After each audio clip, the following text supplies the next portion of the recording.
Yeah, well, it's not good enough for a Chelsea side, and we spoke about it when he first came into the job. It's completely different to when Graham Potter was at Brighton. The expectation is so high. The fact that they've brought in and spent so much money, you have to be doing better than what you're doing. But I do think that there's mitigating factors, and I do think that time is needed. And I know a lot of Chelsea fans won't want to hear that, because it's difficult when you're watching your team losing and you're watching your team not scoring goals. But I do think the amount of injuries that they've had has played an impact. I think the fact that they've had a lot of players that have come in, and he's trying to turn all of these very talented individuals into a team. But yeah, it isn't good enough, and it has to change quickly, because Chelsea fans aren't happy, and rightly so. This time last year, Brighton were on a 6-game losing run. In fact, they only won 1 game from the beginning of January until April. So this is an unusual territory for Graham Potter. And you would think, actually, with a record like that, did he have the right credentials to go in at Stamford Bridge? This is one of the questions we said, and what we spoke about when Graham Potter got the job. We said he wouldn't be able to do that at Chelsea. Now, I think if Abramovich had been in charge, I think he'd have already been gone. Yeah. I really do. I think what's interesting now is we don't see what goes on with the Chelsea hierarchy now. How often are they at the training ground? Who is Topoli's person on the ground, in and around the team, to see what players' body language is like, to see what Graham Potter's doing behind the scenes to try and rectify this situation. Is he doing everything within his power? Can you see signs of progression?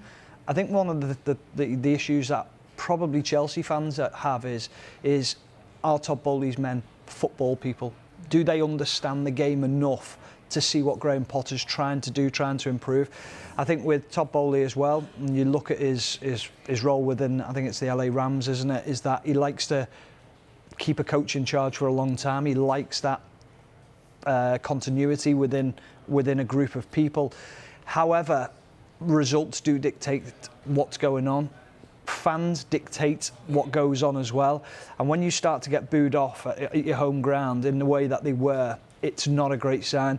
However, I still think they should have won the game. Missed opportunities, chances created. He can't do much about that. He can't do much about it. He's putting ideas in people's heads, as in putting patterns of play in place on the pitch. Can you see those, though? Can you see it? Because that seems to be the gripe coming from Chelsea. Yeah, no. There seems to be no idea. You know, what's the game plan here? Yeah. Chelsea, and I think that's reactive, concern. not proactive. Yeah, they're sitting there. They don't seem to have any clue what to do. When we talked about Ten Hag before, they look like a team who has worked hard on the training ground, and there's an idea and there's patterns of play when they go onto the pitch. I'm saying that Graham Potter might put them in place, but the players aren't putting them onto the pitch, and that's the worrying concern when you look at Graham Potter. Are his ideas being put onto the pitch by the players? I don't see it at the moment, and that is a major concern. I think he's in trouble at the moment. I really do. Whether it's a fault of his own or whether it's the players not believing in what he's doing and what he's putting onto the training ground. Well, yeah, surely your job as a manager is to get the players to believe. Yes, but your ideas have got to be right, and the players have got to understand and buy into what you're doing. If they don't do that, there's nothing you can do. And I think it's clearly a long-term project, isn't it? They've brought in some of the best young players from around the world. So they're looking at it for... It's a project that Graham Potter was going to try and get all of these young players to, be one of the best teams in the world. That takes time. We know that he likes to create culture and an environment, and that does take time. But I totally get what you're saying, that a lot of fans are looking at it and saying, well, we're not seeing those patterns. But again, that takes time to build. It can be sort of disjointed. Does it take? Because Thomas Tuchel came in January in a team that was bereft of confidence after the departure of Frank Lampard, and oh goodness me, he went and won the Champions League in the May. So I mean, well, but this is the other thing, isn't it? If Potter is to leave, and someone else comes in and fixes it straight away and gets it, because that's what they're going to have to do. Yeah. They're going to have to fix it straight away and make sure that their ideas get put across straight away. That's where I think the players aren't quite invested in what he's trying to achieve. That's my concern with it, because I've worked under managers before where you walk in, you go, I get what he's trying to do. I see it and I understand it. I've had other managers where you're thinking, you really, is this serious? Is this what's going on? And you get the players within the changing room. I think the other interesting side of it is whether people like it or not, the players will be asked by the hierarchy, do you believe in him? Is he the right man? Yeah. Are you seeing signs now that this is going to come good? Yeah. And that is what will be happening behind the scenes, I'm sure. Well, Chelsea are as close to the bottom 3 as they are to the top 4 right now. And if we had a table from the World Cup resumption, look at that, Chelsea in 12th as far as this sort of second part of the season is concerned.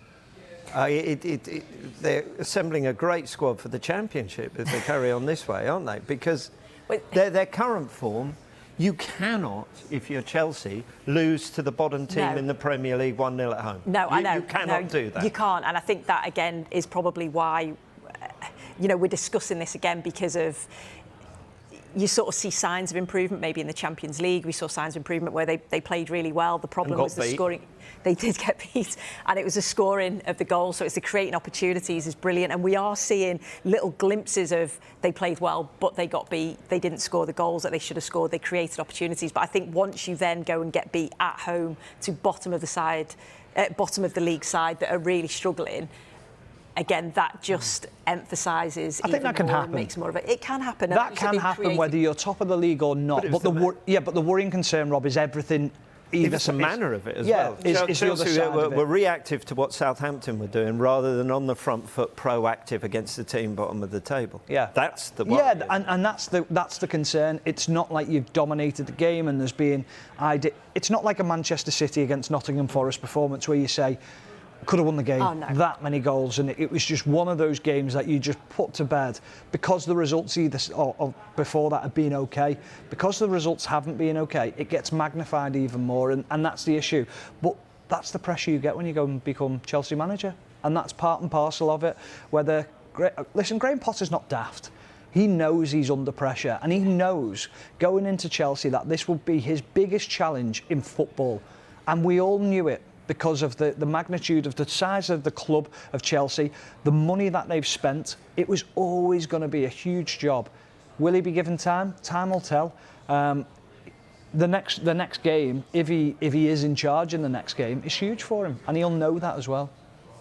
But what do you do? Can you have the time? If you can't change, I mean, Chelsea have given it a pretty good try, haven't they? They can't change the entire squad until you find players who will buy into what he's saying. Yeah, and it's I agree, and it's also difficult when you have got so many players as well to choose from, because you can see that he's trying to change things. He's bringing different personnel on. He's trying to find a system that works, a team that works, the personnel fitting together, and it just isn't quite gelling. I think we always go back to they're not scoring enough goals, and they're not, and that has to change, because you're getting yourselves into decent positions, but you're not finishing off that opportunity. So we all know it certainly isn't good enough for Chelsea at the moment, and Graham Potter will certainly know that he's under pressure. He will have known that taking the job, that you take a job like Chelsea, the expectation and the pressure is so much higher than when you're at Brighton. Should he have managed to find I know, okay, there's a lot of talk. He seems to have frozen out Pierre-Emerick Aubameyang. We don't know what goes on behind the scenes, but that seems to be almost no way back there. So that's his prerogative to do that. Yeah, he's closed that every door, right to do that. Which is fine. Yeah, because he didn't bring him in. If you're then scoring goals. Do you think there are other managers who could have found a way? I mean, Pep Guardiola played for a long time without a number 9, found a way to score goals. Yeah. Other managers do it. Thomas Tuchel managed to do it. Chelsea won the Champions League without a striker. Yeah. So it is. Can we sit there and go, oh well, it's really sad for Graham Potter because he hasn't got a number 9? You've got to find a way through that. Yeah, but in another way, you look at this and say, Graham Potter is thinking long term. So he's believing he's going to be in this job for the long term. That's why he's outed Aubameyang. He must be thinking, he's not for me long term. So I need to try and move with this squad now. He must be that confident that he's in this job for a long time. And he'd rather do it his way rather than succumbing to all the pressure of doing it a different way. He believes in his philosophy and what he thinks is right. And you've got to admire that in a way. You have to, whether it's sort of a little bit naive from his point of view, and do you just sort of go with your tail between your legs a little bit and say, listen, I'm sorry, I don't think Aubameyang's performed to the level where he deserves to play week in, week out. He hasn't done enough to say, you should be the number 9. I don't believe so anyway. But it's finding that balance. Havertz, is he your number 9? Is he a striker? Is he going to score you a hatful of goals? I'm not so sure he is either. But this has always been a concern. They brought Lukaku in. He didn't score goals. It didn't work for him. It's been a problem for a while, hasn't it? That has been a problem, the goal scorer. But it is the way that Graham Potter wants to play. He wants to play with that fluid, mobile front 3, front 4, however you want to say. He did that at Brighton. So it's... Well, they would struggle for goals. But, well, and this was the other point I was going to make, is almost De Zerbi's come in and he's took Brighton to a different level. Now they are finishing opportunities. They can be wasteful at times, but he's given them a clinical edge now. And that has almost highlighted what Graham Potter couldn't correct, both at Brighton and at Chelsea, because De Zerbi's took Brighton, I believe anyway, this is only my opinion, to another level. And he's stepped them up a level, and they are more clinical in the final third. They're a little bit more quick in getting up the ball up to strikers and more threatening. So that has also highlighted probably a few flaws in Potter's system.